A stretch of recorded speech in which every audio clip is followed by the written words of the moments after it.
So, for anybody who's just stopping in, I said earlier that at 5 p.m. Eastern, apparently Easter, 5 p.m. Eastern, I will be covering all decisions Hi-Rez has made since the announcement at Smite 2 Worlds.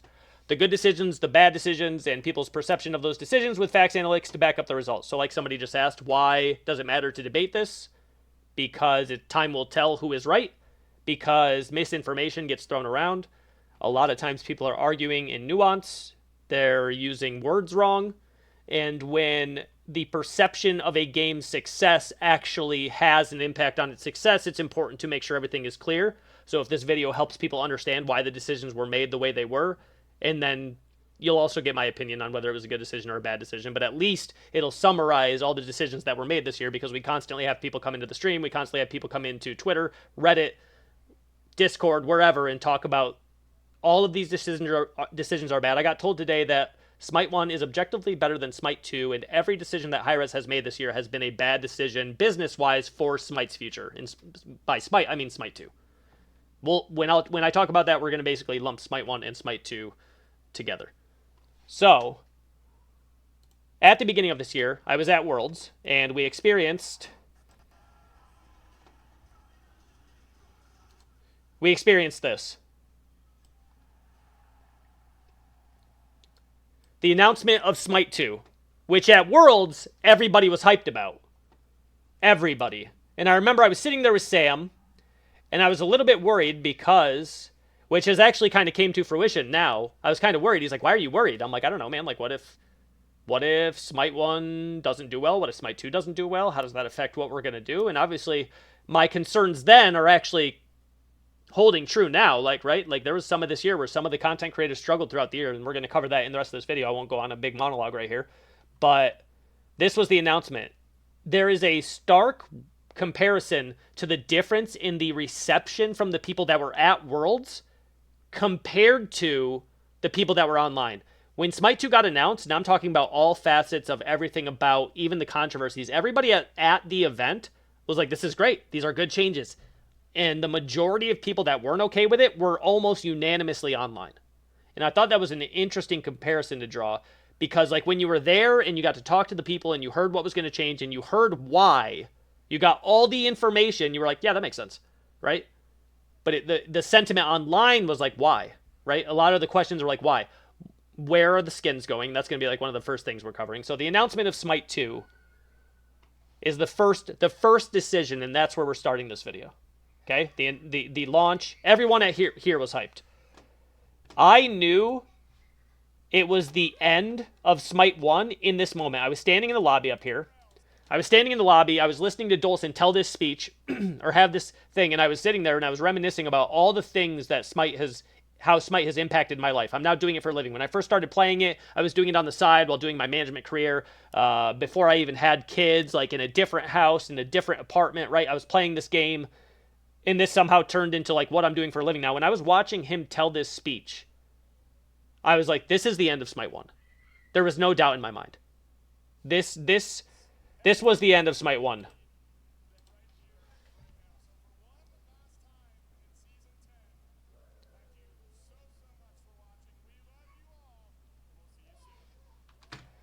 The speech was a bit longer, but I remember watching it and I remember seeing this moment and I was like, this is the end of Smite 1. Season 10, this is the end. So the question is why Smite 2? Like, why did it need to happen? Thank you, sir. Why did it need to happen? You guys didn't have audio on that. The question was, why did it need to happen? You guys can hear it now.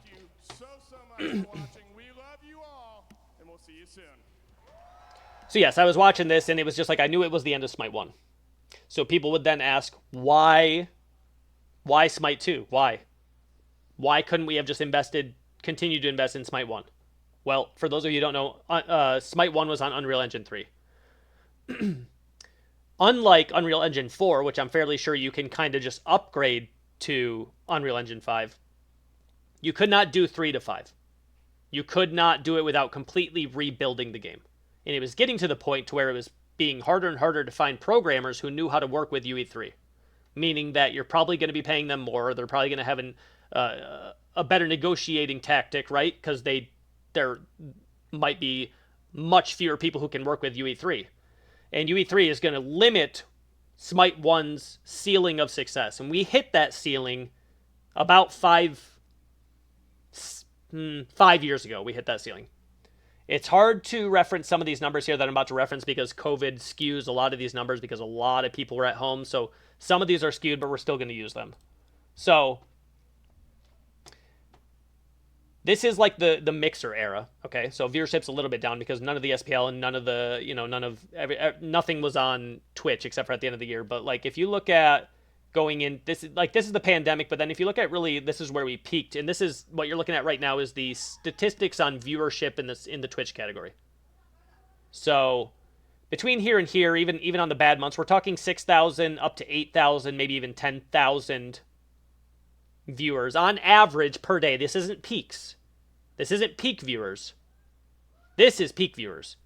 At any given time, 36,000 throughout the month, 20,000, 19,000. 17,000. And if you look at the trend, it is nothing but down. This is the trend. So when you get asked, why did we need Smite 2? Did we need Smite 2? Not nobody. Less and less people were interested in watching it every year, right? There was new games coming out. Technology was progressing. Graphics were progressing, and not that we watched Smite for graphics, but there was just new, more interesting stuff coming out. We don't want to play a game that looks like it was made in 2006. Now, credit to Smite, it looks amazing for being on UE3, right? It does. If you look at like the difference between like the alpha of Smite 1 and what it looks like now, and the difference, what they've been able to do on UE3, genuinely fantastic. But still, even with that said, right? We're dropping all the way down, and let's say even before, like, we're not going to use the excuse that Smite 2 launched for viewership. 4,000s throughout the middle of last year, 3,000 average down in December, and then we get a big boost in January like we always do, and then we're dead. 2,800, 2,400, 2,300, 1,900 viewers. And that's average viewers per day. This means creators might not be able to afford to do this anymore. And we've said this before, but creators, if all of the top creators, the top 20 creators left Smite right now, Smite would be more impacted than any other single decision that could be made outside of the devs. If all of the creators left right now, Smite, in my opinion, would die within 18 months. Completely, both games. Creators and good content have a direct parallel to the success of a viewer base and a player base. They're in sync. A player base is doing well, a viewer base is doing well, all of it is parallel. This is not good. There's no debating this. This is not good. Okay?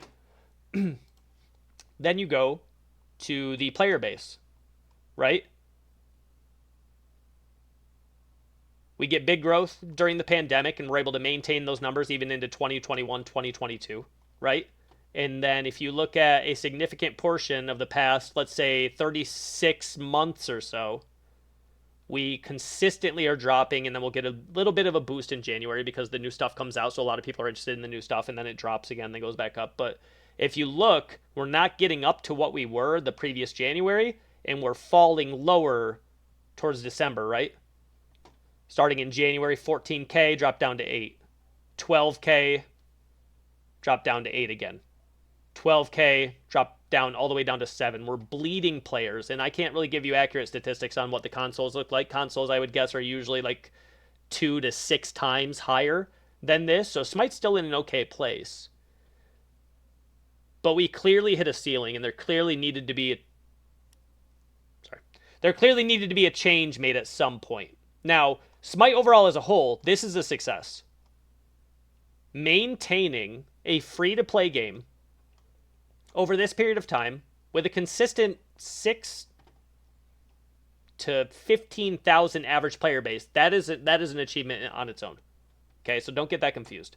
And now you could say, well, back in 2019, we were only averaging 6 and 7, and now we're up here, now we're back down to 7. Why is that concerning?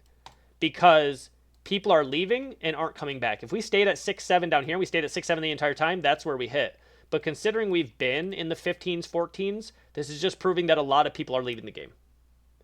And it's getting to the point to where the SPL, which is a multi-million-dollar loss per year, right? If you just do the easy math, they're paying their players $40,000, $50,000 a year times 5 players, not including coaches, times 8 teams, 40 players, 50,000. We're talking $2 million just in salaries, not including announcers, not including staff to run the esports league, not including production, right? It's a multi-million-dollar loss. So if we're not getting a player base in response to the esports, which is usually where you get it, we have an issue. So even if you just look at the chart, like we get a boost, but we're constantly heading down. Smite 1, when I say it was dying, that does not mean the players overall were dying. Could it still exist if they just continue to make Smite 1 forever and just keep pumping out skins, and the arenas and the casual players in general, and even like some of the ranked conquest grinders would still stick around for 5-10 more years and continue to play the game? Yes, but Smite 1, as you know it and the things you love about it, would be gone. Could it still just run a casual player base and make a bunch of money off the people that would buy skins and play arena all day? You know, maybe not all day, but get on, but just buy all their skins? Yeah, it could still run. It just wouldn't be what you expect from it anymore. That's why it needed to make a change. Viewership was consistently bleeding thousands of viewers quarter over quarter, year over year. Player base was bleeding hundreds of players, if not sometimes thousands of players, month over month, quarter over quarter. That's why we needed Smite 2. Then the biggest controversy that came was the first question about legacy gems and skins. So when we were sitting there and we were hearing about it, they said, we're going to give you, if you spent 100,000 gems in Smite 1, we are going, if you get the Divine Legacy and or the Founders Pack and or the insert whatever, we will give you double that, and that will be cover half of any purchases you make in Smite 2. When it comes to porting over those skins, you guys decided that you could not do that. Could you guys maybe explain for someone like myself in a casual, like what is the difficulty of, or what's the explanation of why that choice was made, and then what's the partial resolve you guys put out? Yeah, so Smite's been around for 10 years. You know, we spent 10 years making about 1,600 skins, I think there are in Smite, which is a lot of skins. And UE3 and UE5 are fundamentally different engines. And it's not just, oh, it's a better version. People think that, oh, 3, 4, 5, it must be connected. The way that they approach things technically are completely different. So the way that you create a material, like the texture on a model, the way that the effects system works, everything is completely different. So we can't just copy paste a skin from Smite 1 to Smite 2. For a normal skin, not a tier 5 that is a fancy evolving skin, if you're not familiar with Smite's tier system, which is silly, it takes about 8 weeks to get a skin from Smite 1 to Smite 2 of actual, like a person working for 8 weeks. And with 1,600 skins, we did the math, and it was like 240 person years or something if we're trying to get all the skins over from Smite 1 to Smite 2. And we were like, geez, if we're trying to do that, we wouldn't have... Either way, for those of you who don't know, it costs about $30, $40, maybe $50,000 to make a skin, because some people will hear that statement and they'll be like, there's no way. But there's a programming part. There's people who design the gods themselves, come up with the ideas, the lore, etc., etc. Even the people who type out the lore to be inserted into something for somebody to talk about, right? That's all. There's wages that go into every facet of creating the god, from the voice actors to the animators to the art team to the concepts to the, right? And you have to add all that up and say it takes weeks or even months. That's weeks and months of wages plus, you know, so it starts to add up. So, you know, $20, $30, $40,000 to make like maybe even just like a base skin with everything included, as long as there's like new animations and everything. And then you start to say, we want the 1,600 skins to be transferred over to Smite 2. It's just not reasonable, right? It's just not reasonable. It's not reasonable to expect. The legacy gems, while being a concern, I think pretty much have been fleshed out. They did an entire Reddit post that basically broke down the legacy gem and skin issue. But yeah, anybody who expected to buy a UE3, 2006 engine item in 2008 and then just still get that in Unreal Engine 5, 18 years later, not 18, but you know what I'm saying. It's just not reasonable to expect. There are some select Smite 1 skins that are coming over to Smite 2 that you can use 100% of your legacy gems on. and every other thing that I've purchased or will purchase will be half off. That's free thousands of dollars that other people that are entering Smite 2 are not going to have to pay. This was never reasonable to me in terms of like expecting to get all of my Smite 1 skins into Smite 2. I understand being disappointed that your skins are going to be gone, but considering the fact that they have to recreate all of the skins in the new game, I would not expect or want them to do that. Think about let's fast forward and then I'm going to rewind. Think about all the things that we want now. We want new gods, we want new maps, we want new game modes, and we want all that. Do you want them taking the time out of their team to give you your Smite 1 skins? I don't. Because what happens when they make a cool skin? I forget about the other skin that I liked better. They make a new dope skin for Anubis or something like that. I probably don't use the old one I used to use. It becomes my new favorite skin, and now that's the skin I use. And that's what's going to happen in Smite 2. The skins that are my favorites are going to take over in Smite 2 because they're going to look better. And objectively, the skins look better in Smite 2. Right? Keep in mind, there's a lot of terminology used here. We do have to understand the difference between objectively and subjectively. Right? But the game, I guess you could still say it's subjective. But I think in terms of like the ability to look good with lighting and all the different things and with the tools they have, if there's anything I can convince you to have faith in, it's the Smite art team, right? The art team always kills it. So they explained it. It would just be too hard. If you guys want the game sooner, faster, we can't wait for them to just put that much wages into making Smite 1 skins. And so like that was the first decision they made that received a decent amount of backlash. I never understood it. It didn't make much sense to me. I don't want them working on that, to be honest with you. I want them working on making the game good and then focus on everything after that. Because even nowadays, what's odd is a lot of people are talking about how they perceive Smite 2 as a cash grab right now, but they're clearly not focusing on skins. You can't even buy skins right now. There are skins in the game. You cannot buy them. Why would we want them focused on that? If they were focusing on that, I could see somebody saying that if they were in the alpha focusing on skins, I could see why they would say it's a cash grab, but they literally turned them off and they have literally neglected skins for the sake of providing a better game.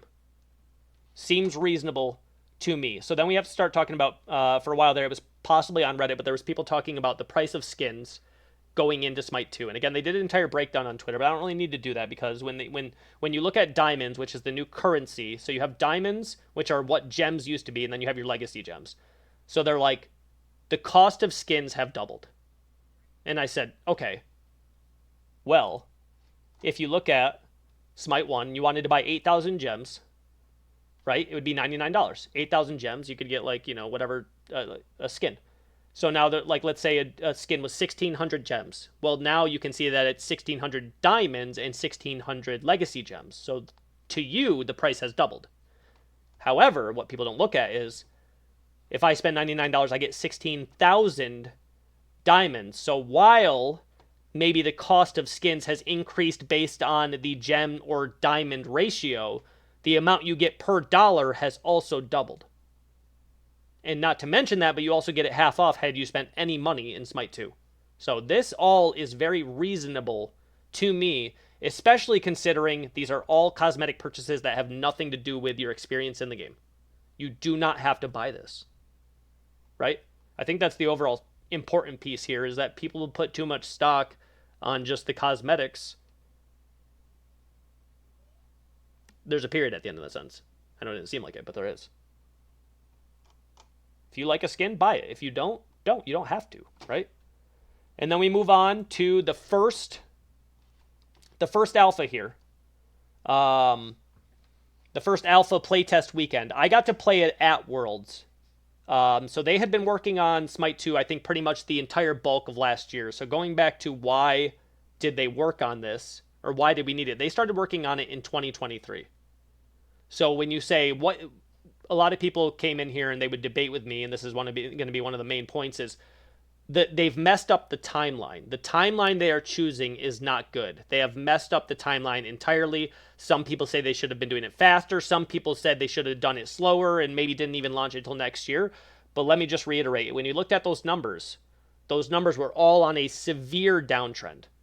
All while operating the SPL at a multi-million-dollar loss year over year.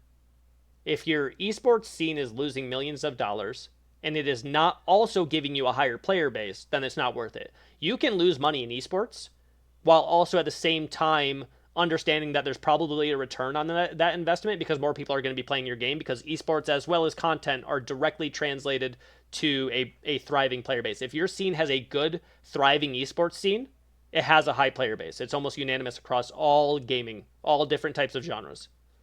So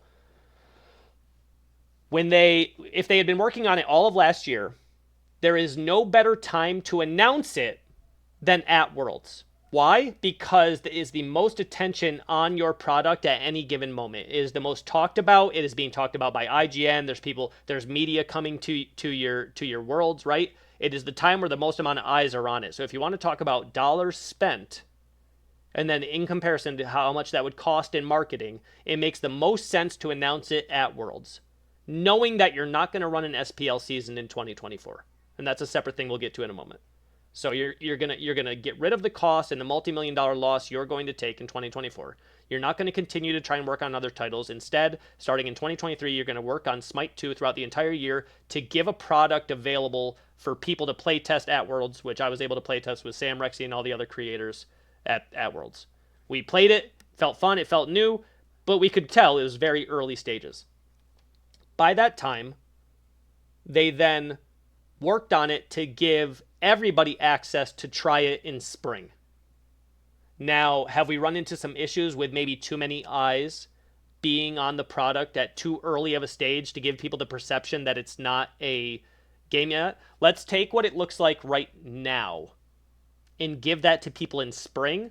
Do I think that the perception of what the product was in spring overall hurt Smite 2's stock with the general public? I do. Do I think the information they got throughout the course of the play tests, showing it off a bit too early, made them make better decisions to give us the better product we have now? Also, yes. Do I know what that will mean in terms of how much did it hurt, how much did it help? I'm not sure. But do I think the public maybe had too much access too early, and for a lot of kids that aren't equipped to handle the idea of that early of an alpha? We say it all the time. It's an alpha, and it almost gets over-reiterated too often, right? It is an alpha. People don't really understand how early of an alpha it is even now, and they really didn't understand how early of an alpha it was in spring. Was it maybe too early to allow the general public to see that, and maybe we should have just expanded the ambassador, family, and friend play tests, in more of a PTS structure, right? And allowed people to maybe not even see it. I'm not sure about that. That depends. That's subjective. But either way, regardless of what I just said, 130,000 players who joined the first alpha test in Smite 2. 130,000 people paid at least $30 to try Smite 2. That is fantastic. That is fantastic news, right? 25,000 peak. It held up, right? It wasn't really down that much. It says 15,000, but that's, that's not including like all the other places that people tried it. And then you have some little bumps here. So 15,000 all-time peak on Steam, and then there's probably 10,000 in a few other places. So then there is no SPL. There is no big changes being made in Smite 1, basically from spring all the way through whenever I made this tweet. August. So into June. So June and July. So, from May to June, July, there wasn't pretty much many big changes made in Smite, and a lot of the content creators were feeling it. On an average here, down to 2,500, which is down 40% for the 90 days. Down 40%, right? Down 1,600 viewers from what it was the 90 days prior. So this, as a content creator, what I'm seeing, the SPL pros who thought there was going to be some semblance of a competitive scene this year, right? And we'll talk about that real quick. We bought Poolside and Chess last year with the anticipation that money was going to go into 2024 esports. That's what the pros were told. There were some tweets where people leaked some NDA information where they said they were assured that there was going to be some semblance of a competitive scene this year. I couldn't find the exact tweet. I don't remember if Hindu Man or whatnot shed some light on it. but there was 2 separate events that they were supposed to run, and both of them fell through, not on Hi-Rez's side, but the league organizer side, meaning the venue that runs those events, the venue that was going to bring people in and run that event. Those places shut down, and I think that happened 2 separate times for 2 venues / 2 places they were planning. I think what they handled wrong about this, it's not their fault that those things fell through, but there was a lack of transparency and information. I only bought Cool Sidon. I don't really buy skins anymore. It's not really something I care all too much about personally from a personal standpoint. But I bought that one specifically with the intent to help fund esports because I know how important it is. The lack of transparency and information that was brought was the main issue. I think if you're going to influence people to spend money on something, as an example, to fund esports or to fund prize pools, I think that information should always be transparent right on the purchasable area, so that they can say, buying this chest supports esports in 2024. Here's how many chests have been bought. Here's how much of that is going to esports, and we will update you by some time where that's going to go. Do I still trust that they possibly have that pool of money and they are going to invest it, which is possibly going to be at the Vegas event for $300,000? That's possibly what it went to, yes. But people were left in the dark so long that people are starting to be like, where is the competitive scene? Where is the money that you influenced us to spend, right? Where's the money that you influenced us to spend on esports? Where it was specifically part of the marketing strategy. And we're in month number 6. The pros are still kind of hanging around, and we don't have any esports, and we have nothing, right? There was just a lack of transparency, a lack of communication on that specifically. So much so that even right now, I was trying to look through some tweets. I couldn't find the information readily available right now, right? I couldn't find it. Granted, I only searched for like 20 minutes to get all this info, but still, the lack of transparency and information on esports in general was an overall major frustration. We did some launch tournaments in Smite 2 before broadcaster mode was ready. I don't think we should have done that. I think what they should have done is they should have run an online esports league that possibly led to a mid-season LAN, and then shifted halfway through the season and announced the launch tournament in January, where everything would then transition over to Smite 2. That way we still, bi-monthly or even maybe quarterly had some semblance of a pro league that would be competing on Smite 1. So we would still have something there, something to look forward to, something interesting. Like, we need something. No esports, no good content is not good for the Smite scene as a whole, and you could tell that by looking at all these numbers. They weren't good. I made a tweet about this. I said, I know everyone's worried about the player base, but I'm actually also worried about the viewership. Nobody is interested in watching Smite 1 because there was nothing being added to Smite 1. When there's no SPL, there's no meta to set to achieve to. All the GMs are grinding just to stay GM, I guess, right? Usually people are looking for videos on, like, what's the new meta? What's the way to play this character? Because they want to get better to try to achieve something. And when there's nothing to achieve anymore, right? There's no esports to watch. There's no higher level to compete towards. It just provides no purpose, which meant there was no content. No content, no esports are all bad signs for the player base, for just overall as a whole. So that's what I was tweeting about here. Not a doom tweet. Let's be clear. Just saying this is something I'm concerned about. These numbers I'm concerned about and I think need to be addressed. Now, to give you transparency on how I handle these things, might not be how everyone handles things, and it might not be the best way, but this is what I do. Anytime I have concerns about this, it's brought up in the Discord. If it's an issue with drops, right, bringing more people to the category to try to influence people to actually watch more, even though there's not good content being made, so that way the creators can still afford to do it. That's an important piece. The esports scene being gone, that's an important piece.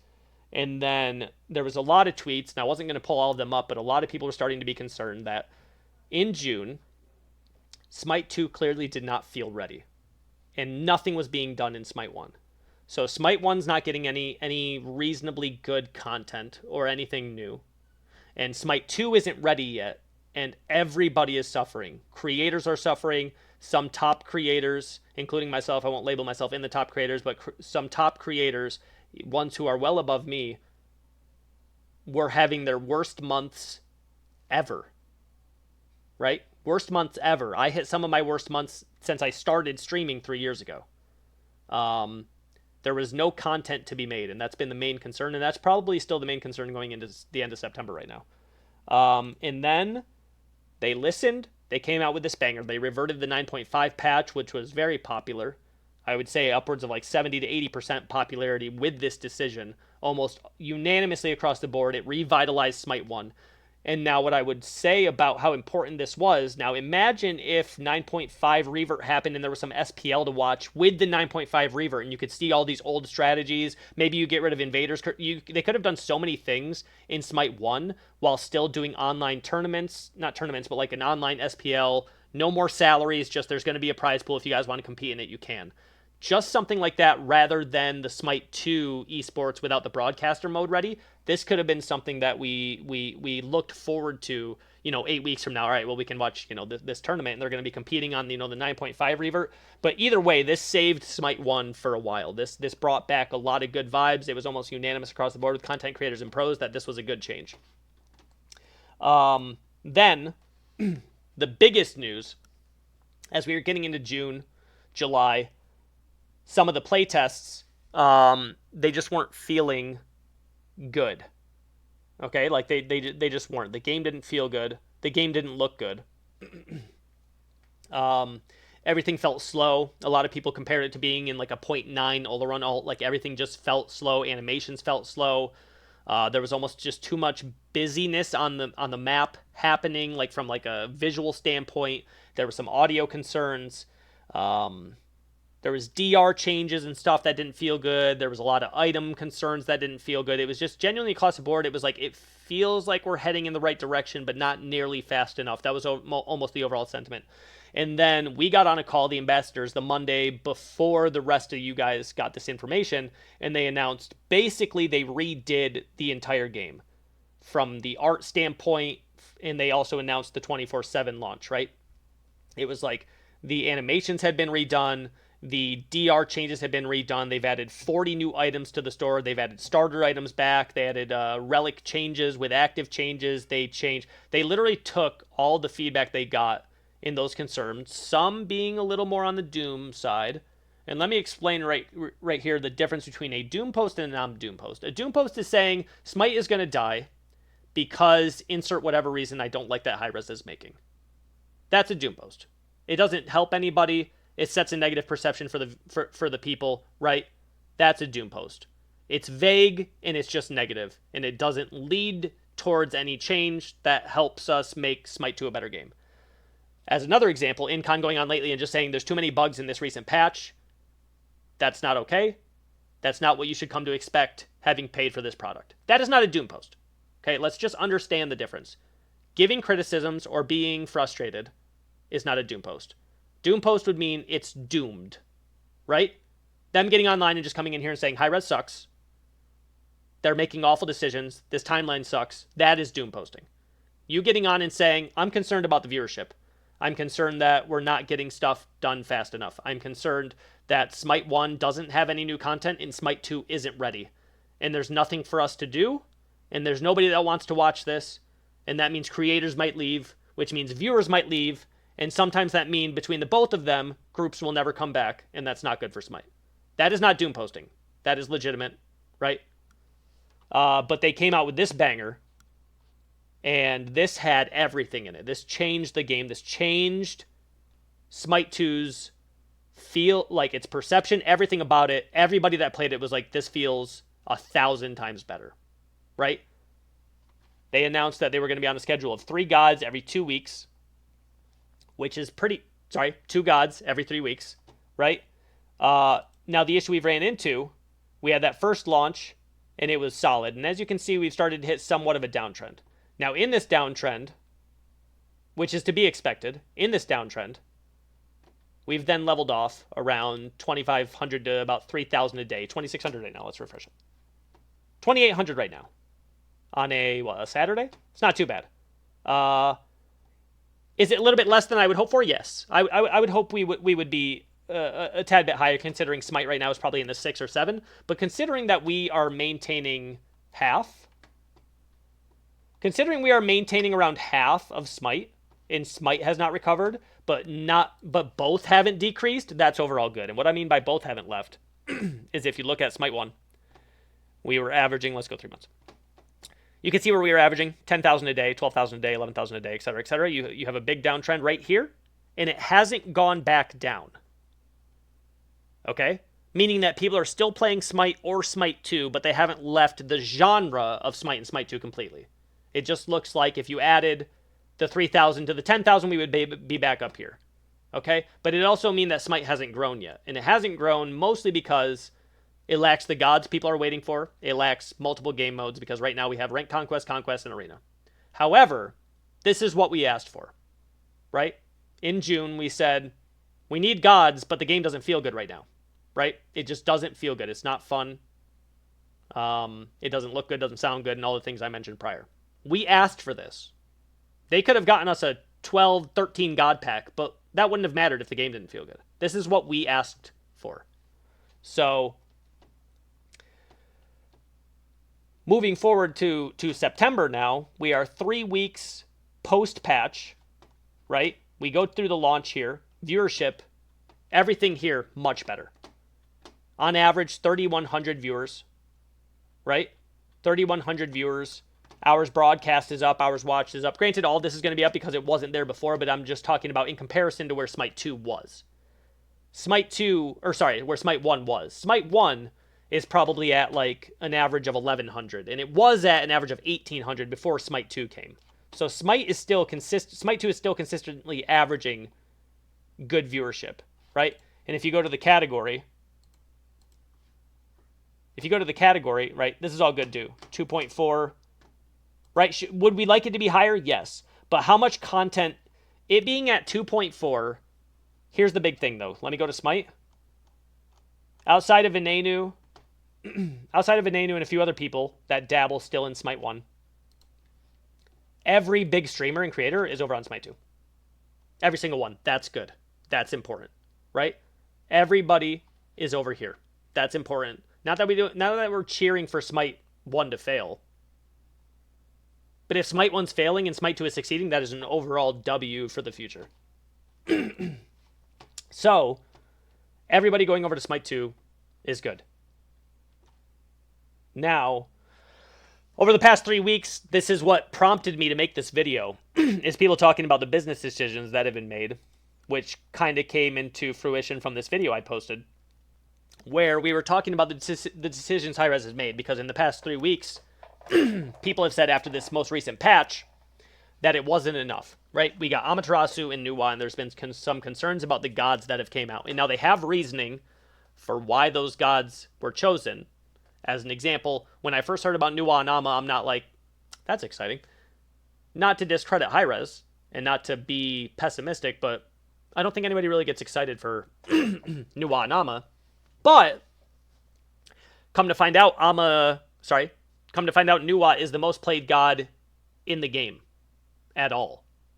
Nuwa is the most played god in the game, more than Neith, more than whoever else. It's the most played god, so it's like, that makes sense. And then when you would say, would they bring a god that nobody plays? How would that help them, right? You have to assume, without being pessimistic, that they're making decisions based on analytical data to suggest that people would want that god in the game. You have to assume that, right? So there's probably plenty of reasons, right, that they're doing that.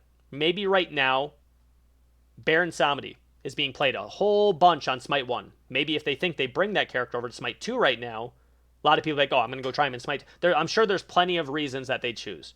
Now, they don't need to explain all of that for every god they come out with. They don't need an explanation, and that probably wouldn't even be good or healthy to have that conversation with the bulk of the community. Because I think, as we can see, if you go on Reddit at all, and this happened in a Twitch stream the other day at the last SPL, a lot of people were coming in there and they're like, this just sucks. The viewership sucks. The decisions that were made have all been bad, objectively, just really bad. And they insinuate that because us as creators have a direct link to income with Smite, that we are going to be inherently biased and optimistic towards Smite's future.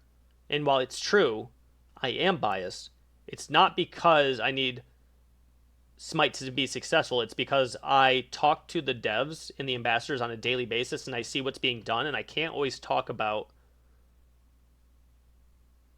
the specifics because we're under NDA and there's a lot of information that we can't share. And that might be frustrating for the regular, the rest of the community.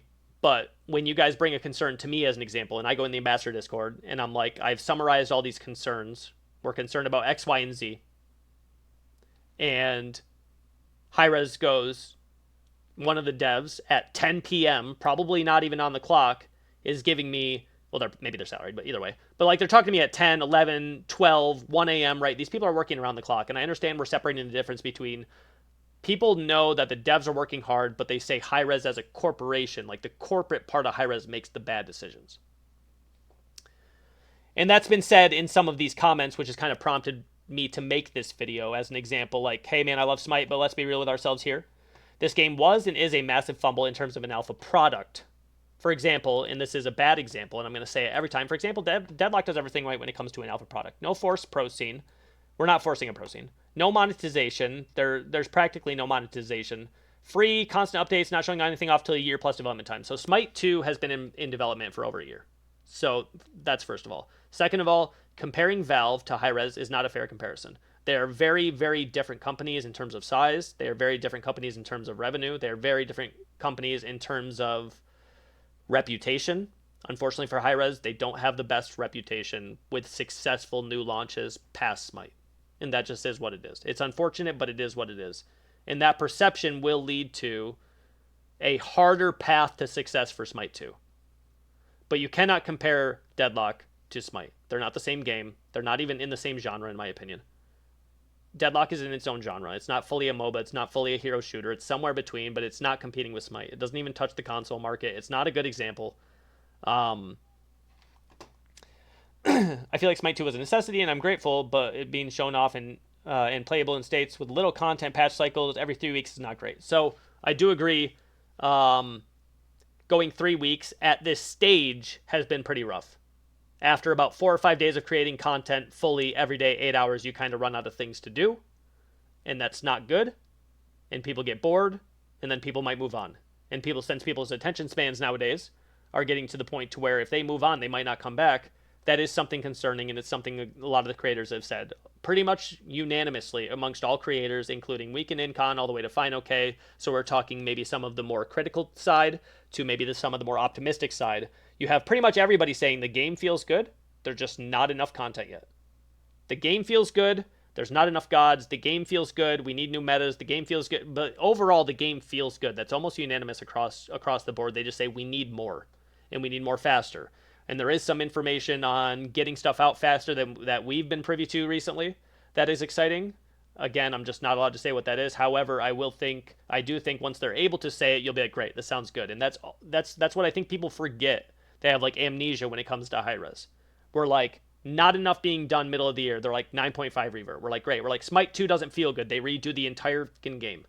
Right? We're like, we don't like this about like the skin system or blah, blah, blah, blah, blah. How often do they hear us and not make a change? Maybe even sometimes overreact to the change, right? Like in the recent patch, right? We're concerned about crit and all these different things. And sometimes they double dip. They're like, we're going to try this. And sometimes maybe it's too much. But to give the idea that Hi-Rez doesn't listen and just consistently makes bad decisions is objectively untrue. And I'm using that objectively specifically right now. I feel like a C-tier executive made a decision trying to get the most out of our pockets. Untrue. Literally, you can't even buy skins right now. All it is a $30 cost, which will give you the permanent God pack. Smite and Hi-Rez has made 2 Smite products over 10 years. Two games. They cost $30. And that gives you every single god in the game. And right now, this gives you early access to the game in a very early alpha stage. Right? Either that or you can just wait for an alpha code, which thousands genuinely have been given out. You can wait for an alpha code. Or you can pay to play now, which will also give you the god pack that lasts forever. Right? And I say this in one of these comments down here, but you have gamers who will buy genuine recolors of Madden, Call of Duty, every sports game out there, which are literally just the same game from the previous year, and they'll spend $70 a year on, but they're concerned about paying $30, and they consider it getting the most out of our pockets. And there's multiple people that say this too, that it feels like a money grab. It's $30. And I understand that could be a lot of money. depending on your situation. But if you're just comparing it to the amount of hours you play this game, and I would argue and say most people that play Smite have put thousands of hours into the game over this past 10 years. It's probably fair to say. Thousands of hours. And you can't put $30 more on those thousands of hours. I don't really know what to tell you. I don't think we're ever going to meet somewhere in the middle and understand each other's points of view when you're saying that this feels like they're trying to get the most out of our pockets. It's $30 for a god pack that lasts forever for a game that for a sequel to a game that you put thousands of hours into after that $30 for the first one. If we're talking about skins, irrelevant. We haven't heard anything new about skins, and every single skin that they made throughout this entire year has had double the work because they put it in Smite 1 and Smite 2. That way, if you felt like you were purchasing it in Smite 1, it wasn't a waste of money because you're also getting it in Smite 2. Also, on top of that, the money spent on Smite 1 skin gave you the skin in Smite 2 and also gave you legacy gems to then use in Smite 2. It genuinely makes no sense how you think that's greedy at all. There's no logic there. This isn't me just sticking up for high-res. I'm going to point out the things that I think they've missed throughout this year, like I have in this video. That is not it. It crunched them too hard, leaving undesired results. They are on a practically impossible timeline. I agree. What's up, J-Mac? How you doing? They are on a practically impossible timeline, but we've talked about the timeline multiple times in this video already. If they wait too long, Smite dies. If they put it out too early and the general public sees an unfinished product, the perception might overall damage Hi-Res's reputation more than it helps. But the feedback and the arguable unwarranted hate that they got for when the game was in a unfinished version, people had an issue with not really understanding what an alpha was, what an alpha is, because a lot of different game dev studios use the term alpha and beta as an excuse for not having a quality game put out, and I don't think that's what Hi-Res is doing right now. Did you cover the esports tourney and your thoughts on doing esports in an alpha? We will, but I can jump to it right now. So we talked about this earlier. Doing an alpha or doing esports in an alpha in a game that's still very early in alpha is tough. It's not a good product to play on. The broadcast mode is not a quality product that I think people should see, because I think if people see esports, they would automatically assume that the game is ready, and it's not. However, I do think it will be ready by the Founders Tournament come January in Vegas. And I do think it's important that there is a Founders Tournament in January, and I do think there needs to be esports played to get the right teams to that point. So I think it's just an unfortunate timing situation where the game's as ready as it is, and we're going to do what we can to play esports on it now, so that way when we go into the Founders Tournament, we have the best teams available to provide the best competitive esports product before we move into Season 0 or Season 1 or whatever we call it. So I do think it's too early to run esports on this right now, and I think it sets up a bad precedent for what esports should look like on this game, because it's not what the game is supposed to look like yet. But I don't think there's any other option. So it's just an unfortunate circumstance, because I do think they need to run, I do think consistency-wise they need to run a tournament, like a launch tournament, and I do think running it in a way that gets European teams the ability to compete and get some teams, and then the NA teams to settle and get some teams to where you get good teams going to Worlds. I think that is important. Whether or not they maybe just choose not to broadcast them is I'm not sure. So I'm indifferent. I don't think it's a good thing, but I don't think there's any other choice. And that's a lot of the decisions that I think Hi-Res has had to make, is this doesn't feel like a good decision, but there's not really any other decision in this time frame with what we have to make a better decision. I don't think you can just rush an esports tournament at launch tournament, and I don't think waiting is good either, because you're also making all of the pros wait. And losing some of those pros means you're also losing some viewership. You're also losing some established names, and established names are very important in an esports scene. So I don't think making the pros wait longer for something is good either. So I think either way you choose something, it's going to lead to some negatives, right? If we just didn't do an esports scene at all because the alpha isn't ready yet, then people would say we need the alpha to be more ready. But then there's also the people that say it need to wait. And there's probably benefits to both, but there's also negatives to both. If you wait, you're leaving the pros waiting longer, and then people are going to say, You left the pros hung out to dry, and now they've all left for different games. Or you say we're playing too early on an alpha, and both are negative, or both have negatives. We just hope that like each patch gets better and better, and we expect the teams that would have won anyway. And then by the time we get to Worlds, the broadcast mode is better. We got 15, 20, however many more gods by the Founders Tournament. We got, like a better broadcast mode, maybe some changes to the map that make it look better because aesthetically the map is looking fantastic. And then we just hope by the launch tournament, when the most amount of eyes are on it, when there's actually money on the line, we have a product that's like, okay, this looks dope, and we go right into February, Season 0, Season 1, whatever we call it. Maybe we open it up for beta at that point. And by that point, if it's still not looking good, then I'll acquiesce and say, okay, I'm also concerned. But for right now, it is still early alpha. They go on to say that they're not comparing it to Deadlock, which they were. They just say they jumped the gun on Smite too early, and that's what we've talked about this entire time. And then, you just get some bad takes like this. When I say, like, when you say, what was the end of it here? Hold on. Somebody said most people aren't liking it. And I was like, well, most people don't agree they jumped the gun, right?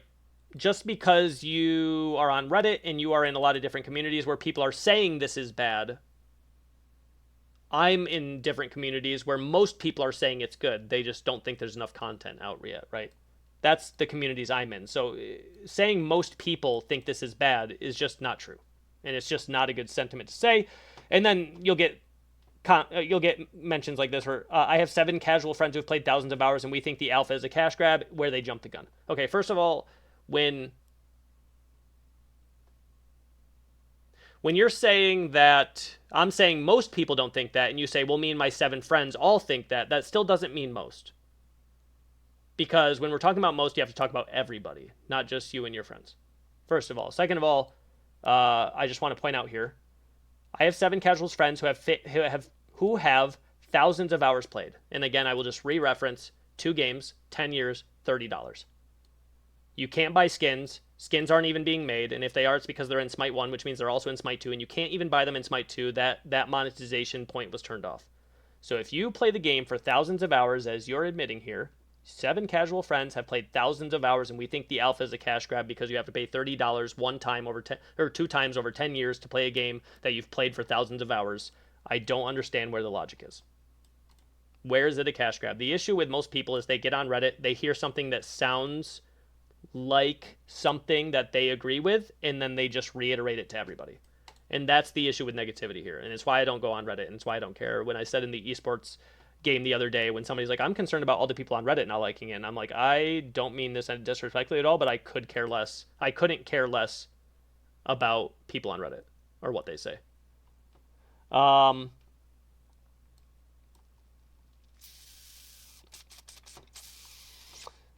And there are some people who just don't like it. There are some people who just don't like it. They've been able to play it one game before closing it out. Smite 1 is objectively better in every aspect. Okay, please. I've said this before. I like Rainian. Very good guy. I just don't agree with any of this. Smite 1 is objectively better in every aspect. I would say the same except Smite 2. Smite 2 to me is objectively better in every aspect. Outside of the amount of content available. I would say the gameplay feels better. I would say the gameplay looks better. I would say the gameplay sounds better. I would say the menus that load faster, even with the bugs, I would arguably say, aside from this last patch, that there's less bugs. I get less bugs in Smite 2 than I do on Smite 1 in an alpha, okay? This is some D1 denialism. Nope. You're very welcome to provide like an actual reason based on everything I've said, based on all the analytics and examples I've given, but you have to be more specific because without it, your statement just doesn't mean anything. So, the numbers, could they look better? Would I like for us to have better viewership? Yes, but the issue is, again, where we're at right now, there's not enough content in Smite. Right? There's not enough content. There will be the peeper. There will be the people, like we just had somebody say, this is D1 denialism, right? We will have the same people who are just negative regardless without providing any actual substance for what we think is going to happen. right? You could break down an entire 45 minutes here of the numbers about everything that was said, why it was said, and what that led to, and people will still come in and say something like this is D1 denialism, right? Because they don't have a semblance of what their opinion actually means. They just think it's bad, and they think because you don't think so that you are clearly just in denial. And what we have to understand is that we have to speak from a place that is with facts to back that up. And that's just what we did for 45 minutes. Is there things Hi-Rez could have done better this year? 100%. Is Smite 2 in a better place than it was 3 months ago because of the feedback they got, because of the mistakes they made along the way? Yes. Is Smite 2 in a good place right now from almost every content creator and their communities across the board? If I went into every one of these streams and I said, does Smite 2 feel good right now? What do you think it's missing? Every single one of them is going to say Smite 2 feels good. There's just not enough content. There's not enough to do yet, right? There's not enough people over on the game. And then you would ask yourself, why is there not enough people on the game? Are they not liking it? No. Everybody likes it, and everyone says it feels good. People are just waiting for their gods, and people are waiting for their game modes. There's a lot of people waiting for Assault. There's a lot of people waiting for Joust. There's a lot of people waiting for Duel, etc., etc. Once those people get over there, once all the gods get over that they want to see, that will bring more people to the game. More people to the game will fix the matchmaking, right? Any of the issues that you're concerned about are fixed with more gods and more things to do. Fact. And just as like a perfect example, we haven't heard anything back after some D1 denialism response. So as you would expect, when you ask for credible, I was going to allow the debate to happen actually in this video, but it seems like we're not going to get that. So that's 100% fine. But that's it. Could they have done things better with different aspects of esports, with Smite 1 giving us a bit more content in Smite 1 and stuff to do while we waited for Smite 2? Yes. Could they have possibly waited on allowing the public to see how early of a product it was, even though they did post a video before every time you got on and said this is a super early alpha, like super early? Was it possibly harmful to allow that many people to see the game at that early of a state? Yes. Did we get enough information to immediately make the game better, probably faster, because of that feedback we were getting? Also, yes. Okay? So there is stuff they could have done better. That's a fact. Smite 2 is in an okay place right now. That's a fact. Anybody who says that means people are in denial, arguably maybe just don't have the critical thinking to assess all the information they just received and possibly give me a response. I won't be talking about any individual changes. All right, I won't be talking about any individual changes. This video is already about an hour long, and so we're going to stop it right there in terms of the YouTube video because it's going on YouTube. It's just going to be an entire timeline of all the decisions that were made by Hi-Rez over the past 9 months, what were good, what was bad, and what this is going to lead to. Come back to me in February, okay? This is how we're going to end the video. Come back to me in February after the launch tournament when we have Assault, Duel, Joust, Arena, Conquest, Ranked Conquest, Elite Ranked Conquest, which has been fantastic, by the way. Elite Ranked Conquest is fantastic. Come back to me when we have all those game modes and about 15 to 20 more gods. I don't know if that's what the actual number will be by February, but like that's a hope. We've just ran the Founders Tournament, and they've just announced maybe like this is the beginning of Season 0 or Season 1, whatever you would consider that. Maybe they announce beta or remove the paywall in February, maybe sooner, right? So come talk to me in February when it's possibly open beta, Founders Tournament finished, announced esports for how it's going to work throughout all of 2025, 15 more gods, 3 more game modes, and then tell me, and then we'll look at all the statistics. We'll come back to this video, and we'll see who's right, okay? We will review this video. I will do a video in about 5 months. When all of these things have happened, we will look at the player base, we will compare the numbers, and we will see at the end of the day who's right. And somebody asked me at the beginning of this video, why am I making this video? If the time will tell who's right anyway. It's because people going around being overly negative for no reason, only sending one message, right, about just, you're wrong, this is bad, everyone thinks it's bad, this is bad, Hi-Rez sucks, all the decisions are bad, but they have no way of actually proving that statement with any relevant facts. It's important to give people the facts on what was changed. My opinion is subjective. Let's please understand the difference between subjective and objective. My opinion is subjective. I gave you a lot of my opinions on the decisions they made and why they were good. Not trying to change your mind, but at least you have all the facts as to why the decisions were made now. Because a lot of times people just read some stuff on Reddit and they come in here and they go, well, skin prices are doubled. Like, okay, well, you also get double the diamonds for the amount of $100 spent too. They're like, oh, so it's really not double. And I go, no, right? You got to get the right information. And I'm just telling you, if you're getting your information off Reddit, you probably need to go somewhere else. And also, don't fully listen to just content creators and the one content creator you like. Don't even just listen to me based on this video. Listen to every creator across the board and then form your own opinion based on that. Don't just reiterate what you heard or saw in some tweet. Okay? That'll make this entire process easier, and stop being so negative. That's it. Live your life in a more optimistic way. Maybe consider that Hi-Rez might genuinely be making the right decisions. I know they've probably broken your trust in the past with decisions they've made, but also at the same time, right now, a lot of those devs, you have to understand, if Smite 2 doesn't work, a lot of them are out of jobs. A lot of the creators are out of jobs. So cut them some slack, give them a break, give the creators a break when they're a little bit frustrated on the timeline on Twitter, right? This is our job.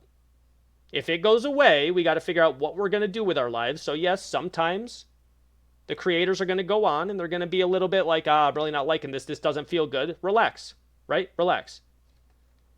And as creators, understand that when we say something, people are going to just regurgitate that in other streams or other places or on Reddit or on Twitter. And they're also going to complain. So please understand that when you say something like, yo, this game sucks, this patch sucks, Smite's dying, there's going to be a couple hundred people that are going into other streams going, yeah, this game's dying. And I go, it's not dying. Look at the numbers and then explain to me how it's dying. And they just go, oh, I don't know. Just heard so-and-so say it. Like, well, maybe do your research before you come in here and say it. All right. Anyways, chat, that's the end of the video. That's the end of the stream.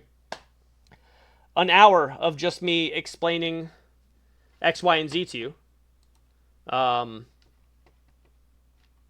If you guys haven't checked out the YouTube yet, we do daily content over there.